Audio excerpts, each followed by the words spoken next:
মাঝে মাঝে নামাজ পড়ে তার জবাই খাওয়া যাবে কিনা? মাঝে মাঝে নামাজ পড়লে মুসলিম না কাফির ইখতিলাফ আছে। যারা বলছে যে তারা মুসলিম গুনাহগার ফাসিক, খাওয়া যাবে ওদের কাছে। আর যারা বলছেন না, একবার নামাজ ছাড়লে সে কাফির হয়ে গেল, ফজর নামাজ ছেড়েছে আর সকালবেলা জবাই করেছে, তাহলে কুফরের অবস্থায় জবাই করেছে, খাওয়া যাবে না। এই জন্য যথাসাধ্য বেঁচে থাকবে, বেঁচে থাকা ভালো। যদিও মাসলা ইখতিলাফ আছে, শক্তভাবে বলবো না যে খাওয়া যাবে না। মানে বেনামাজি কাফের, কিন্তু বেনামাজি মানে একবারে টোটালি নামাজ পড়ে না, ও তো কাফের। কিন্তু এক ওয়াক্ত ছাড়ে, এক ওয়াক্ত পড়ে, মাঝে মাঝে পড়ে, মাঝে মাঝে পড়ে না, ফজর পড়ে না, 4 ওয়াক্ত পড়ে, ওরাকে কাফের বলবেন কি না, এই বিষয়ে সহিহ আকীদার উলামাদেরও বা সৌদি আরব উলামাদের ইখতিলাফ আছে। শেখ ইবনে উসাইমিন রাহমাতুল্লাহ আলাইহি সৌদি আরবের বা বরং বিশ্বের এই বর্তমান যুগে দ্বিতীয় বড় আলেম, তো 3 জনের একজন। তো উনি বলছেন না, এক ওয়াক্ত ছাড়লো কাফের, এক ওয়াক্ত ছাড়লো। নামাজ ত্যাগকারীর বিধান যে বইটি আছে, আমার অনুবাদ করা বাংলায়, কিন্তু 40 পৃষ্ঠার বই, ওতে উনি এক ওয়াক্ত ছাড়লো কাফের, তখনকার মতো কাফের হয়ে গেল। আবার যখন জোহর পড়লো তখন সে মুসলিম হইল, যখন নামাজ আসর ছেড়ে দিল তখন আবার কাফের হয়ে গেল। মানে কুফরি ইসলামের জীবন তার, যেন সে মাঝে মাঝে কাফের থাকছে, মাঝে মাঝে মুসলিম থাকছে। সুতরাং ওদের জবিহা খাওয়া জায়েজ নয়।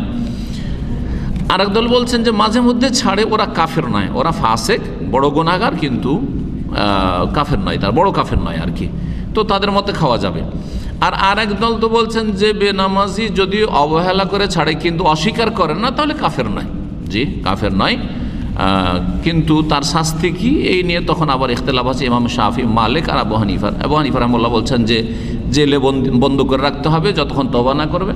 আর ইমাম শাফি আর মালিক বলছে তার মুসলিম সরকার মৃত্যুদণ্ড দেবে যদি তওবা না করে। তাহলে জি, এটা হালকা ফতোয়া বলছি। আবু হানিফা রাহমাতুল্লাহর ফতোয়া হচ্ছে সবচেয়ে হালকা ফতোয়া, যে আজীবন তাকে জেলে রাখতে হবে যতক্ষণ তওবা করে নামাজি না হবে, সবচেয়ে হালকা ফতোয়া। ইমাম আহমদের ফতোয়া তারও শক্ত, সে মুরতাদ, আর মুরতাদের শাস্তি মৃত্যুদণ্ড।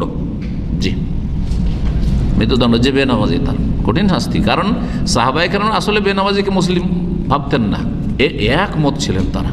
আর তারা আমাদের মতো আবেগী না, বিবেকী ছিলেন কোরআন হাদিসের ভিত্তিতে।